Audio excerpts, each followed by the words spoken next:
Welcome to our ProRehab Ladies Luncheon.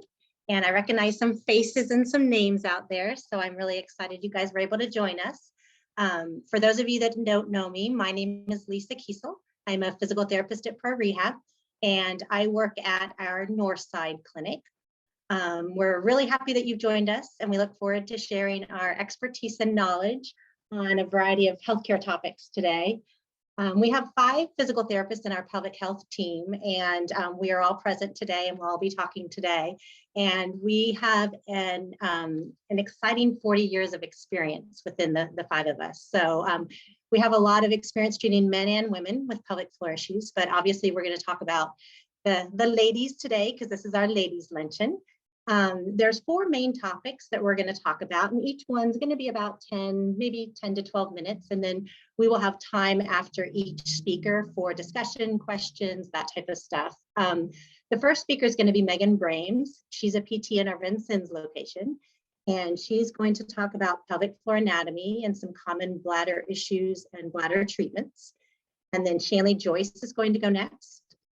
She's a PT at our Eastside clinic, and she's going to talk about some common bowel issues. Jessica Baker, who is a PT at our Rockport location, she's going to talk third, and she's going to talk about the pelvic floor and its connection to lumbo pelvic pain and discuss some pretty fun stuff with that. And then Trisha Vendetti, she's an occupational therapist at one of our Eastside locations. And she's going to talk about how breathing affects our pelvic floor and some pelvic floor considerations with yoga, which I think you guys will find fun as well. So just a few housekeeping things. Has Trisha joined us yet? Okay, good. We've got Trisha on now too, so we're good to go. Just a couple of housekeeping things. If you guys have questions or comments or anything you'd like to discuss, if you could just put that, well, you could do a couple things. You can either put it in your chat box. You also have the option to kind of message it privately. So if it's something that you don't want all of us to see, but you would like to ask the question, go ahead and put it privately. You can address either to me or to Brittany, and we'll be able to see this. Probably Brittany would be the better one if you want to just address it to Brittany. And then we'll be able to address that question. And you can also unmute yourself at the end if you would like, at the end of each section when we do our question and discussion period. Feel free to unmute yourself if that's easier to do as well. And also, I don't know if you guys prefer this, for those of you that are kind of new to Zoom, up in the top right-hand corner are some little dots there. And if you click on that, it will show you an option to do a speaker view. And so then what you could do is you could just see a larger screen of the speaker, and then the other participants are kind of up top or on the side, depending on your view. So feel free to do that if you'd like to see the speaker as a bigger view. And then the last kind of housekeeping thing, for those of you that are local, it looks like we have some out-of-town people, even somebody from South Carolina I see here. So unfortunately, you won't be able to get this unless I see you in the near future, but we do have ProRehab water bottles to kind of act as a thank you for participating today. And so if you'd like to stop by one of our locations, it might be best if you call ahead just to say you're coming so that we can have it at the front desk with your name and the water bottle available for you. So again, thanks for joining us. I think that's all the housekeeping stuff. So we'll go ahead and get started with Megan Brames. Had to figure out how to unmute, tech savvy here. So she's right. My name is Megan, and I'm up here in Vincennes. So I'm going to talk to you about urinary incontinence. So some interesting facts about urinary incontinence is about 1 in 3 to 4 women of all ages will suffer from some form of urinary incontinence. Only about 1/3 of these women will actually talk to their healthcare providers. And on average, it takes between 18 and 48 months for them to bring up the conversation. The highest prevalence of women with urinary incontinence is those that participate in high impact sports. So women that participate in CrossFit in particular, about 1/3 of them will have some form of urinary incontinence. So it's not uncommon for women to drop out from exercise due to this issue. Actually, about 20% of women will drop out of exercise because they can't control their bladder. Some common strategies that women use to help with their urinary incontinence. 59% prefer to use pads. 38% of women do Kegels, which are your pelvic floor exercises. And about 16% of women try to limit their fluid intake. So there are 5 major functions of your pelvic floor. The first one is it's a sphincter. So it closes off the pelvic floor for both your bowel and bladder. It provides support for both your pelvis and your internal organs. It's a sexual function. It also helps to stabilize your low back and your hip. And then lastly, it's a sub pump. So it helps to pump back the blood and the lymph drainage from your legs. So the 3 main types of urinary incontinence are stress incontinence. So that's what we think of with high impact exercise. Also things like coughing, sneezing, and laughing. Urge incontinence is a second, and it's just what it sounds like. You have a strong urge to use the bathroom. This also can include increased frequency to use the bathroom. And then third is mixed incontinence, which is a combination of both stress and urge incontinence. So in physical therapy, we treat urinary incontinence with a couple main things, and those are your Kegel exercises, your pelvic floor exercises. We do bowel and bladder training. We also look at your habits, and then we also look at diet and fluid modifications. So for those that aren't doing physical therapy yet, but are managing with their Kegel exercises, you're probably wondering what the effectiveness is for those exercises. And actually 50 to 70% of women that do Kegels are doing them incorrectly. And of those women that are doing them incorrectly to start with, 25% of them are doing them so incorrectly that they're making their urinary incontinence even worse. So a Kegel, I'm going to show you my model here, okay, requires both a squeezing of the sphincters, both around that vaginal canal and your rectum, and then a lift of these inner muscles, which kind of form kind of a fishbowl there, okay? So it's both a squeeze of these and a lift to support that bladder. To maintain strength of that pelvic floor, you need to be doing 30 to 50 repetitions of these exercises per day. Now, the nice thing is about these exercises is you can do them anywhere in most positions. So you can do them laying down, sitting up, standing. And if you're doing them correctly, which means you're just using your pelvic floor, not your back muscles or your abdominal muscles or your hiney muscles. If you're just using those pelvic floor muscles, then nobody knows that you're doing them. So these are perfect for standing in line at the grocery store.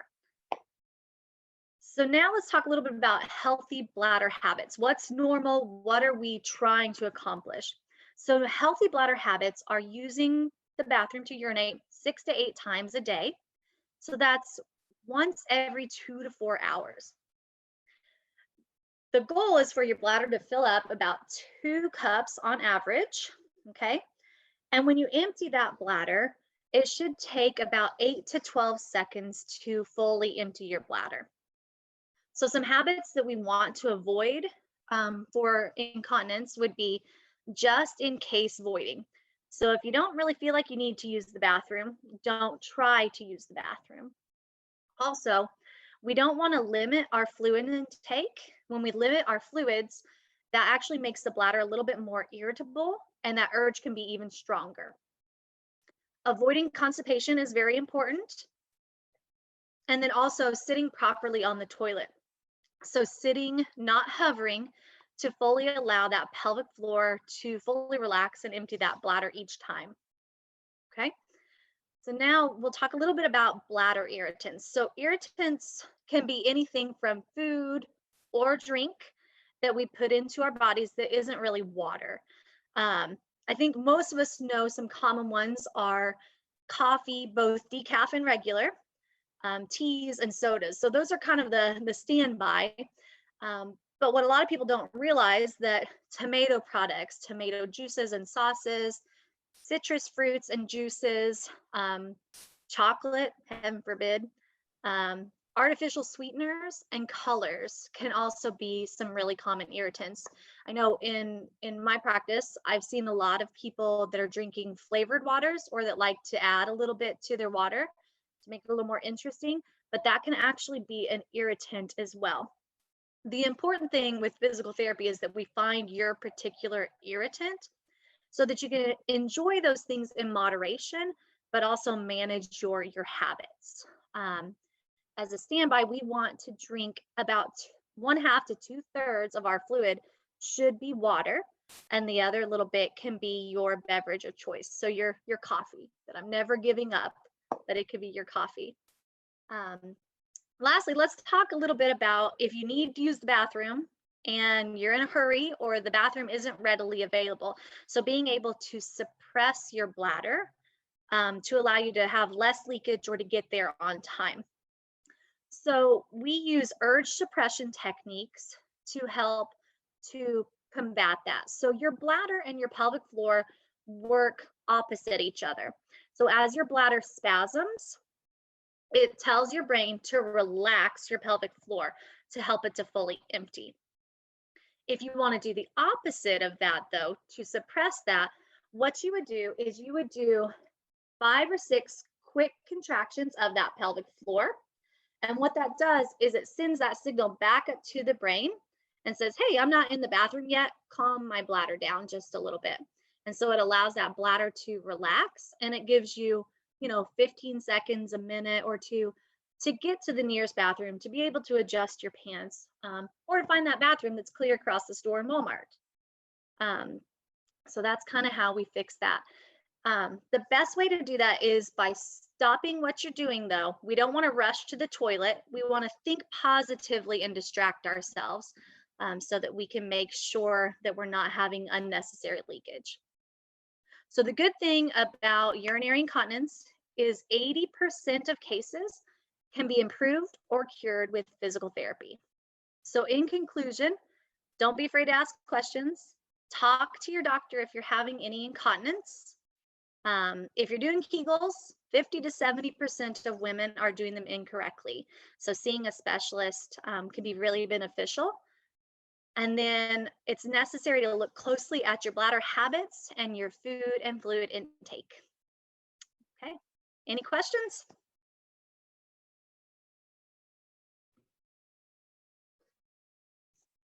If anybody has a question, feel free to unmute. I didn't get any in the chat. There was one, hold on just a second. Okay, so isn't it normal to have incontinence after childbirth or as you age? Is it normal to kind of as you age to have leakage? I would say it's not normal to have incontinence really at any period of time. Now, there are certain instances after childbirth or after abdominal surgeries, things like that, for there to be some pelvic floor weakness. But it's not normal to have urinary incontinence or for a prolonged period of time. So that's why we would want to address both the strength and the integrity of those muscles to make sure that everything is kind of adding up, and then looking at those habits because it should never be a thing to have leakage. One thing too that's important to know is that incontinence kind of peaks with menopause. So with hormonal changes, you want to kind of be aware of that. Again, not that it's normal to have it as you go through some of those changes and as you go through menopause, but just know that it does happen more often. So like Megan said, keeping track of your habits, your behaviors, your fluid intake, that type of thing to kind of lessen that to what extent you can. And also to seek therapy if you need to learn how to do your pelvic floor contractions correctly. So. All right. Anybody else have any questions about that topic? All right. So next up is Shanley to talk about some bowel issues. Good afternoon, everyone. I'm Shanley Joyce. I'm a wife, a mother of 2 little boys, and a lymphedema, pelvic floor, and orthopedic physical therapist. And as much as you probably want to ignore and skip over any bowel issues, whether it's leakage or constipation, it is a large problem for many people. So when figuring out what may be causing these issues, I tend to look at 3 areas in particular. So first, your diet. Second, your muscle function, both strength and coordination. And third, your nerve function. So starting out with diet, we look at what you eat and drink because that's what creates the stool form. So whether it's liquid like diarrhea, whether it's soft, snake-like, hard, cracked, little balls, that kind of thing. But the ideal form, what we're trying to go for is that snake-like form. So we're particularly looking at your fiber and fluids that you're taking in. And I won't go into detail on how much you should be getting of each, but it's based on your gender, your age, and your activity level for all of those. But a general rule for fluids is 8 cups of water or 64 ounces throughout the day, not all at once. And like Megan said, I'm mostly okay with having 2 cups of something else through the day. So there are many irritants that affect both the bladder and the bowel. Hot fluids may stimulate your bowels to go sooner than later, like your cup of coffee in the morning. For some, dairy or gluten may affect them. And for others, maybe steak or beans might cause more constipation issues. So secondly, we are looking at muscle function, which is most likely what you think about when you're coming to physical therapy. But we want to check to make sure that these muscles are working correctly. If they're weak, if they're strong, or if they're coordinated, or if they're not. So if you're leaking stool, likely you have weak pelvic floor muscles. Another issue, though, may be a disruption in the muscles from scar tissue from tearing or cutting of the perineum during delivery or other pelvic surgeries. So to combat weakness in PT, we teach you how to correctly do a pelvic floor muscle contraction or Kegel. And some of the cues for this area, they sound kind of funny, but they work, includes acting like you're stopping gas from leaking, picking up a marble with your rectum, or puckering the anus, among others. So those are some of the things you can try to think about when you're doing those. On the other side, if you're having difficulty relaxing your pelvic floor muscles, you may have difficulty emptying your bowels. So this may require some internal work to release the muscles, possibly. But some other cues that I frequently give include acting like you're pushing my finger out of your rectum or filling up your pelvic bowl like a balloon expanding, acting like your anus is actually blowing up a balloon on the outside, or it's a blossoming flower. So again, interesting cues there, but again, they work a lot of the times. So the biggest takeaway is to not strain, okay? Make sure you are breathing the whole time, you're not holding your breath. You can gently bear down, but act like you're blowing out candles or blowing bubbles. There's an interesting connection between the glottis or your throat and the anus, actually. And if you're holding your breath or your glottis is closed, then you're also likely clenching your rectum, which doesn't then allow for the stool to come out. So this typically happens when there are coordination issues of the pelvic floor muscles, and you think that it's a constipation issue, but really it's that the muscles cannot let go. But another tool we have in physical therapy is called surface Emg Biofeedback. This can be very helpful for patients, teaching them how to use their muscles correctly, so they can see it on the computer versus me telling you with an internal exam whether you're doing it right or wrong. So there are some other tools out there besides just doing an internal exam, but that is how we can determine if your muscles are doing the correct thing really well. So third, we look at your nerve function. We want to make sure the nerves to this area are working correctly so that your muscles do what they should. We'll test your sensation, your anal reflex, the ability to contract. But if there is a true issue, your doctor will do further testing and possibly recommend a nerve stimulator if needed. So after looking at those three areas, we definitely want to check out your toileting habits and your position on the toilet. So are you going to the bathroom when your body's telling you to, or are you trying to hold it back? Are you holding your breath, or are you straining? The breath actually massages your intestines. So we want to make sure that you're having a good diaphragmatic breath in order for that to happen. As for positioning to have a bowel movement, the best way is to get your knees above your hips. So you may have heard of a squatty potty. This thing right here, okay? So you'll put your feet on top of it, and you can use a trash can or a stool or a box, whatever you have at home. But this makes the rectal angle straight so that the stool can come straight out and not have to go around a curve, which is there to keep us continent. But if you're trying to have that bowel movement, then get your knees above your hips to make that straight. So on the other hand, if you're trying to keep from leaking stool, you might try 5 quick Kegels or pelvic floor muscle contractions and breathing techniques to help suppress that urge.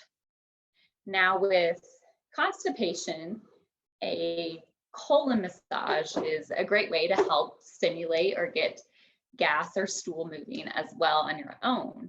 So I do it with my kiddos when they have belly aches. I do it to myself when I have a belly ache, that kind of thing.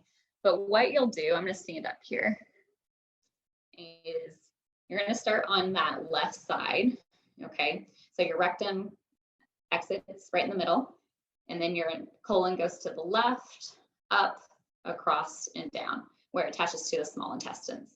So you're going to start at near the exit, okay? And it's kind of a backwards massage, okay? So you're going to push towards the rectum, okay? And then you're going to move your way up, but push down. And then you're going to move your way to the right, but push left. And then you're going to move your way down, but push up. And just kind of keep going through that as much as you can. You can even just do massage all over, and that will help too. But that really tends to get that colon moving pretty well.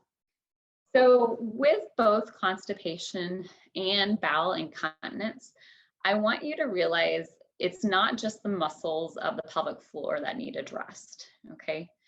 Though we definitely need to look at these, we need to address how they interact and work with the rest of the deeper core muscles for return to functional activities such as walking, stairs, and squatting. So I'm going to hand it over to Jess after you guys ask some questions possibly, and she'll talk a little bit more about how the rest of the core connects with the pelvic floor. A couple of questions that I've got. The first one, do you treat all ages? What if a child had issues with constipation? Is that an age range that you would treat? Can you ask that again? I didn't catch the first part.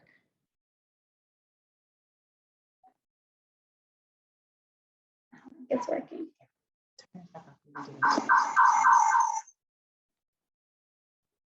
Sorry, could you hear me?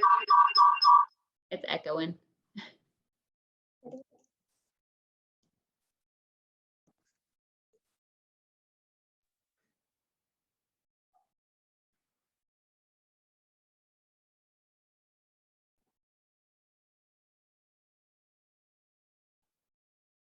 Well, you're muted now. I can hear you now. Did you hear the question in the first place? I heard like the second half. Okay. Is there a certain age range that you treat? Do you accept children that have issues with constipation? Okay, gotcha.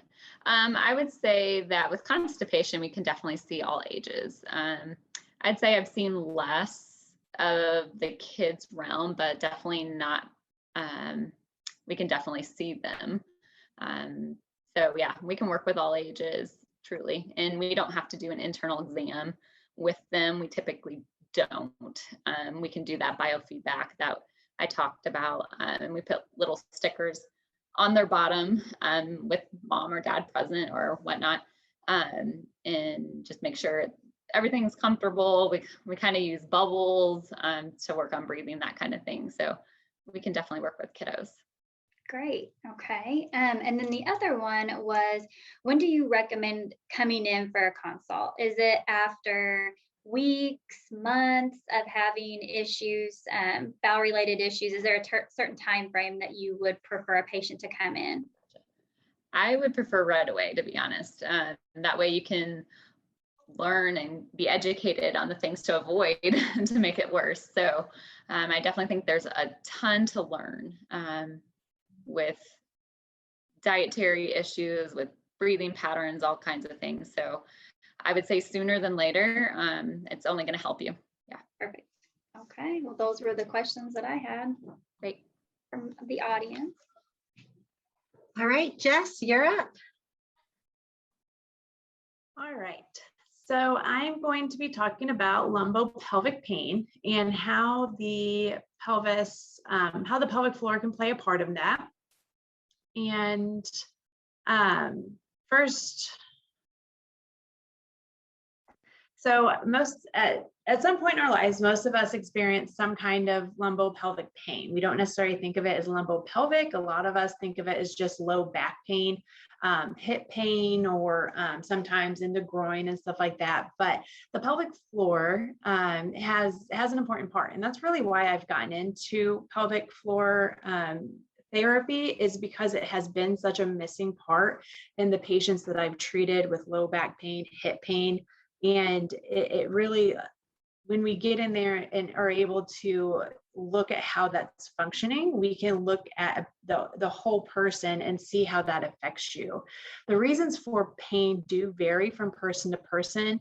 Some of the reasons that we find that patients have pelvic pain is that they have increased tone. You can think of this as a tight muscle, but with an increased tone or a tight muscle, sometimes there's more nerve conduction or more nerve communication to that muscle.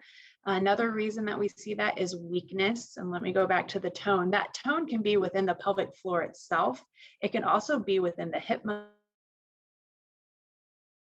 musculature, or even in the same with weakness. Weakness within the pelvic floor definitely contributes. As Megan mentioned, the pelvic floor is a support for our abdomen and can act as that sump pump. So it's really important that we look at the integrity of that pelvic floor and how it functions. It can also be weakness within the hips or in the other cores. The other reason why we can have lumbopelvic pain is because of compensation. Our body is a miraculous machine, and it's going to do what we ask of it, even if it's not capable of it. And if we do it for too long, then we start to develop different movement patterns and really start to misuse some of the muscles that have an intended use.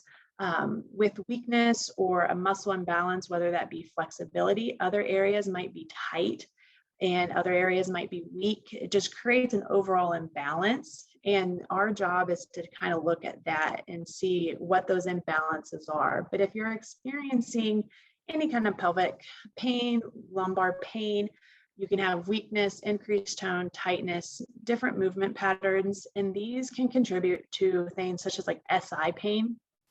If you feel stuck or if you're out of place, and then pain with bowel movements, pain with transitions, pain with urination, pain with intercourse, all of those things are a little kind of like a warning sign that something's not right. So pain, that's what the pain is trying to tell you.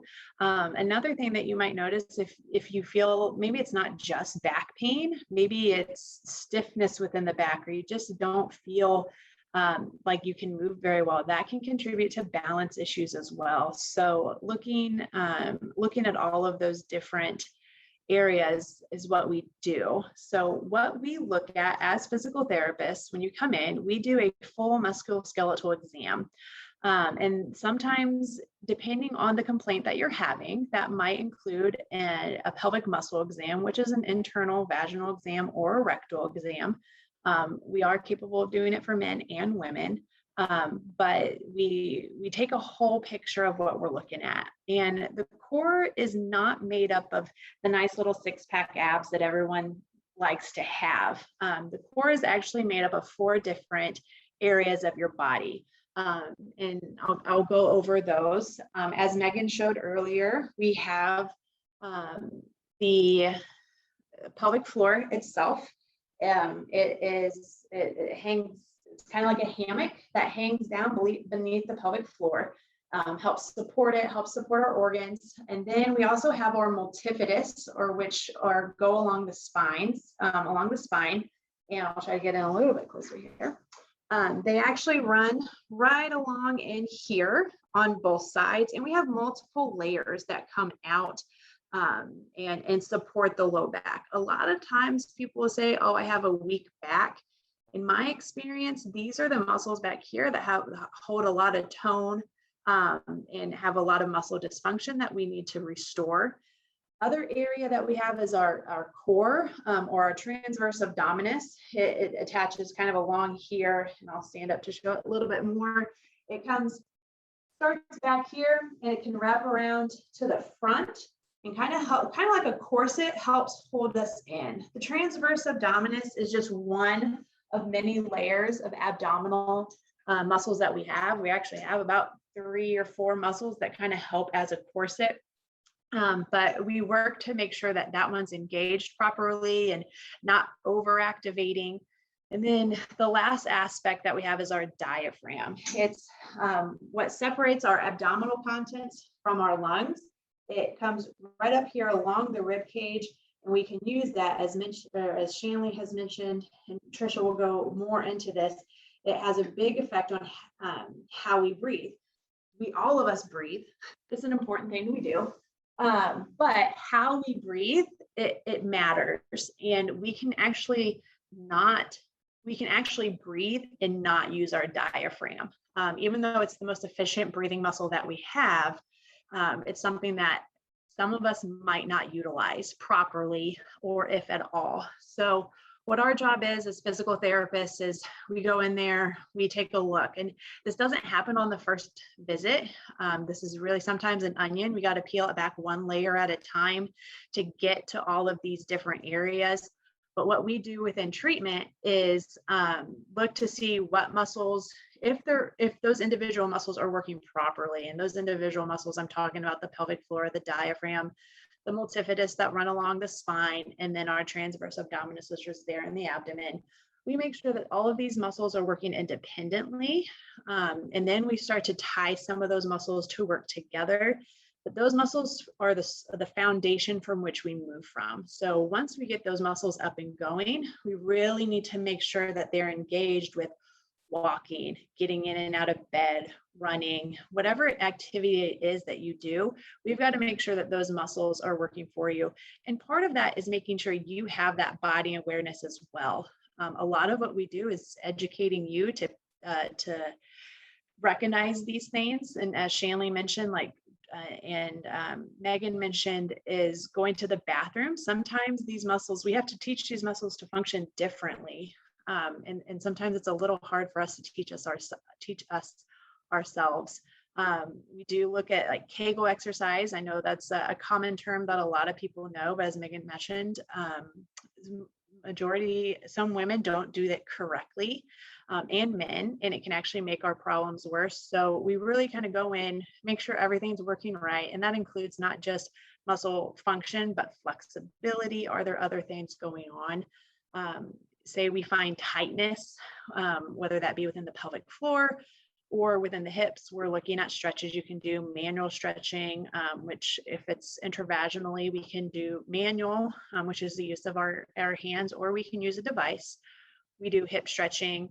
We also do what we call sometimes down training, which sometimes what we find to do in the low back is what we do, and in the diaphragm is looking to down train some of those muscles.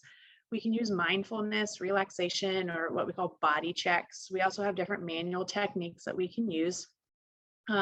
Breathing is a big one, and Trisha's going to go into that. If we're looking at weakness, we're looking at really re-educating those muscles. I know an umbrella term that we use a lot is strengthening, but strengthening looks different for different muscles. And so we look at doing that as well. And then we look to address the compensatory movement patterns or abnormal movement patterns that you might have.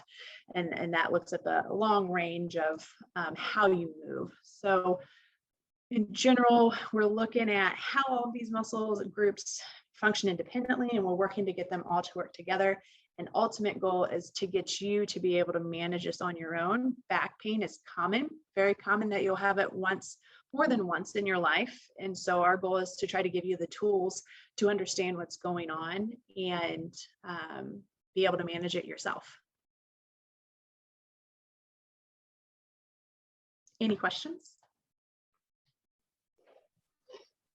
There was just one here. It was asking about,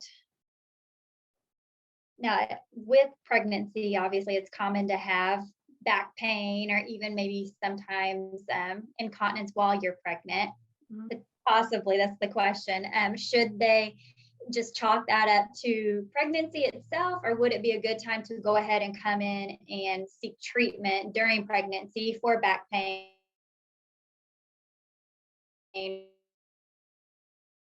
or for some incontinence? Right. Yes, I would say physical therapy is a perfectly safe treatment to have during pregnancy. We can definitely take a look at those muscles. We understand that there's the hormonal changes and the laxity changes as well. So we take that into consideration. While we say during pregnancy, everything's possible, but we really look to try to decrease as much of the pain and discomfort that we do have. We can look to adjust things, certainly, and stay within that safe realm of what's safe for the mom and the baby. But certainly coming in, having that awareness can actually improve delivery method as well. So we definitely would love to see women who are pregnant and even after pregnancy is a good time while you're healing and try to get a better understanding. Like Megan said, while it's not necessarily normal, it's not uncommon to experience some of those things. And we're really looking to just give you that awareness of what you sense is normal and just requires more healing. But definitely seeing pregnant and postpartum patients is something that we could do safely. Great. Okay. Thank you. All right. Trisha, you ready? Hello. Hi, everyone. We've made it. We made it through a lot of anatomy, a lot of education. You guys did an awesome job.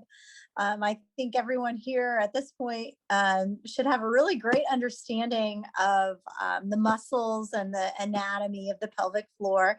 So I would like to share with you a little bit of the practical side.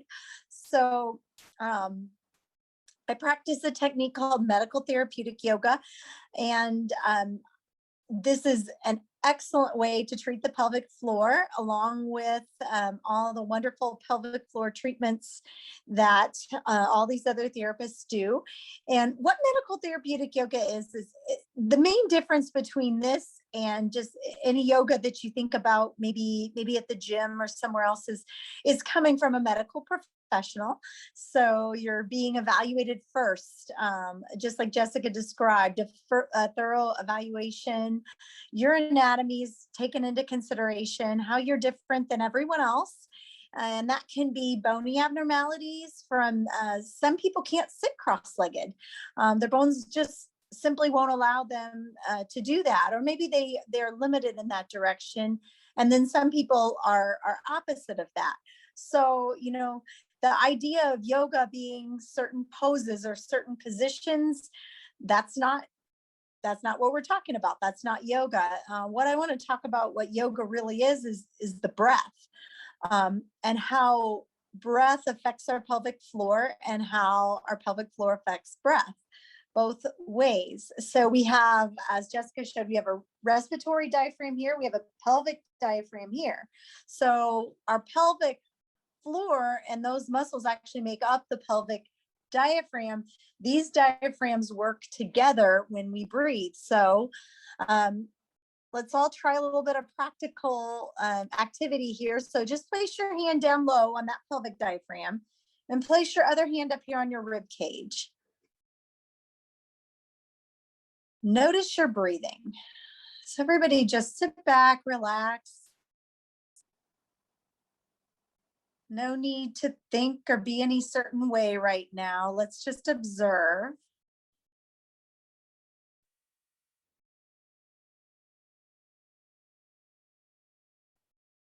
And there are a lot of different patterns of breathing. So some of you may be experiencing some movement up high.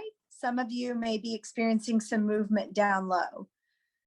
So what we really want, the movement up here is really dysfunctional. We want to feel the lower part of the belly expand when you breathe in, and we want to feel it contract as you breathe out. So make your out breath very long. You can push the breath through your nose, even make a little bit of noise as you do it. See if you can get up to a 6 count.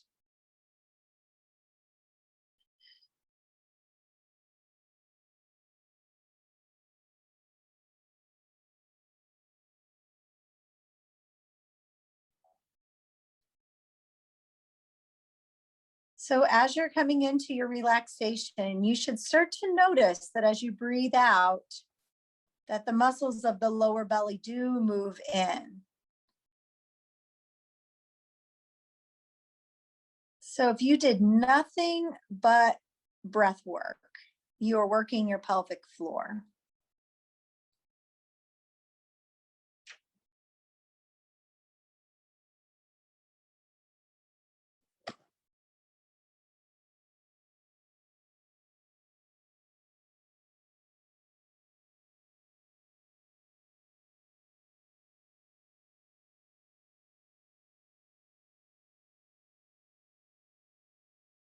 So we attend to the breath first. The interesting thing is there's been so much exciting research in recent years about breathing and yoga, as well as the pelvis. A lot of things are coming together, and it's very exciting for therapists in our world right now to see research and actual, projects done and literature that is showing that these techniques really do work. So we can take it easy, we can take a step back, and we can focus on our breath. The other thing about our breath is that our breath tones this wandering nerve that we have called the vagal nerve. So the vagal nerve starts up in here in our amygdala, and it goes down on the inside through our body, through kind of the center core of us all the way down to our pelvic floor. And then that information comes back up. So this nerve can be toned with the breath. So as women, as men, all of us, we experience a lot of stress in our lives. We have a lot on our shoulders. We're professionals, we're women, we're elite athletes. We are just about anything that we can be, and putting it all together. And how do we manage that? So the amazing thing about breath work also is that it tones that vagal nerve. So when the vagal nerve's not working correctly, we can go into fight or flight and use about 2 brain cells. So real research showing how much of the brain is used when you're in fight or flight versus when you've done breathing and you have vagal tone. And you can use all of your brain when you're calm and you're thinking straight. So if you're trying to get through the stresses of all your life and to be a human being with all of these responsibilities, please do the breathing techniques. You can do this.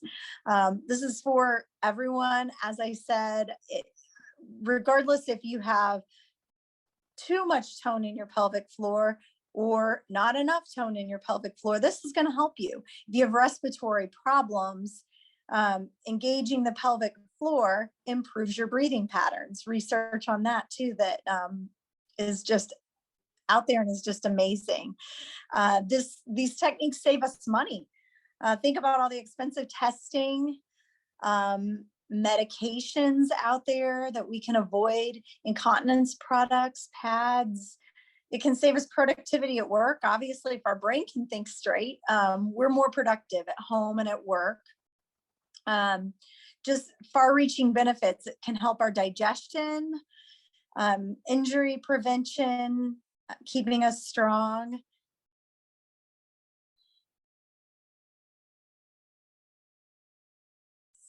So much more. I think my brain cells just finished. So are there any questions?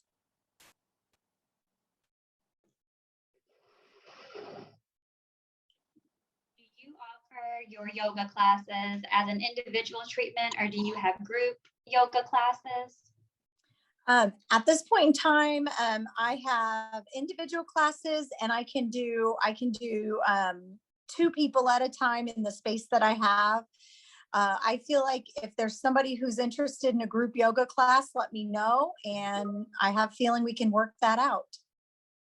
Great. Like if a business would want you to come over their lunch break and offer yoga, that's something you would be able to possibly do.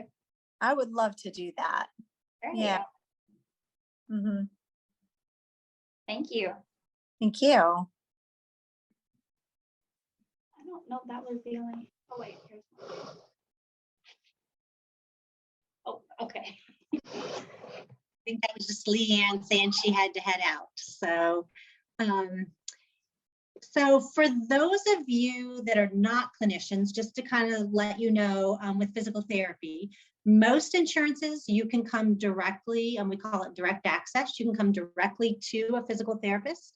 Certain insurance companies, mainly Medicare and governmental insurances, require that you have a doctor's order.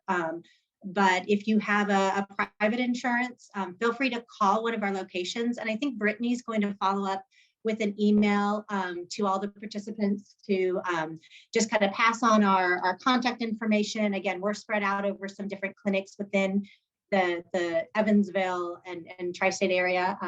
As I mentioned earlier, Megan's in Vincennes, Jess is in the Rockport, Rio area, Shanley and Trisha on the east side, and then I'm at the north side. So we kind of have all of our bases covered. And those are the main locations where we do the pelvic health, and we have our pelvic health team. So feel free to reach out to one of us if you have questions or anything about what we talked about today, or also kind of questions in the future.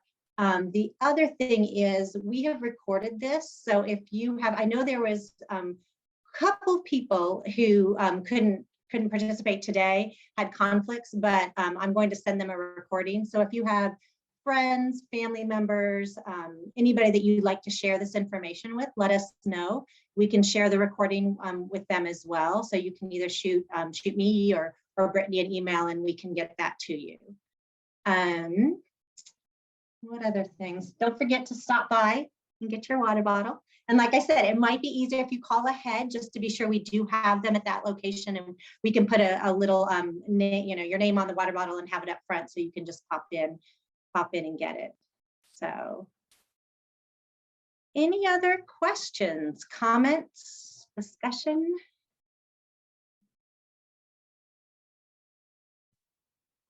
So I'm Linda Every, a patient of Leanne, and been through and still continue to have very serious issues as a result of many surgeries, treatments, breaks, and I had bladder problems. That's my biggest, okay?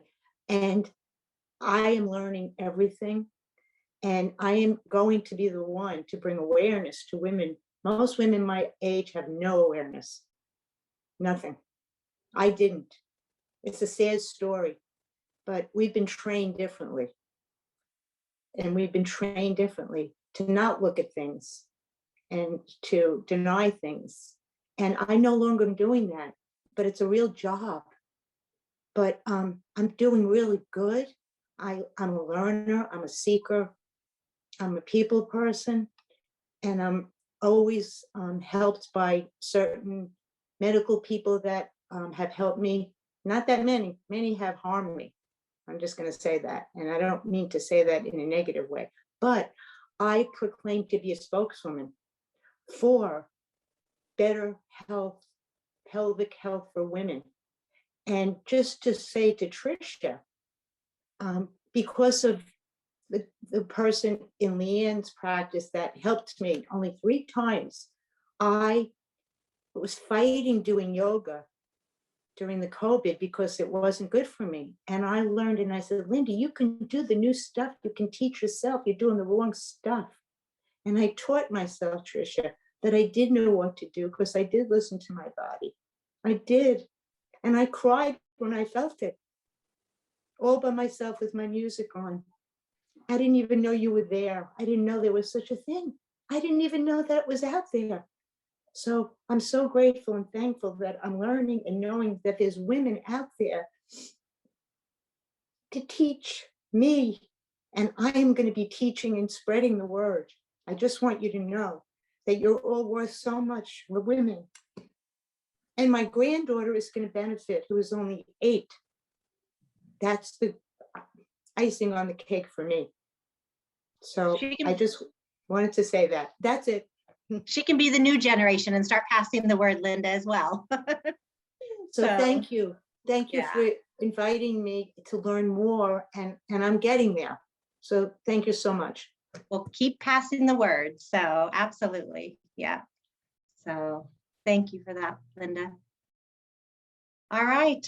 Well, thank you guys. Of course, we could talk about this all day. I know we could, but we don't have that luxury. So we'll let you guys get back to your afternoon. But thank you so much for joining us. And Linda said it best when she just said, just pass the word. And there's so many people out there that don't talk about this stuff. And that's what we're here for. And that's why we do what we do, because we make a big difference in people's lives and truly appreciate our patients like you, Linda. So thank you, everyone, for joining us. And I think that's it. So have a wonderful day.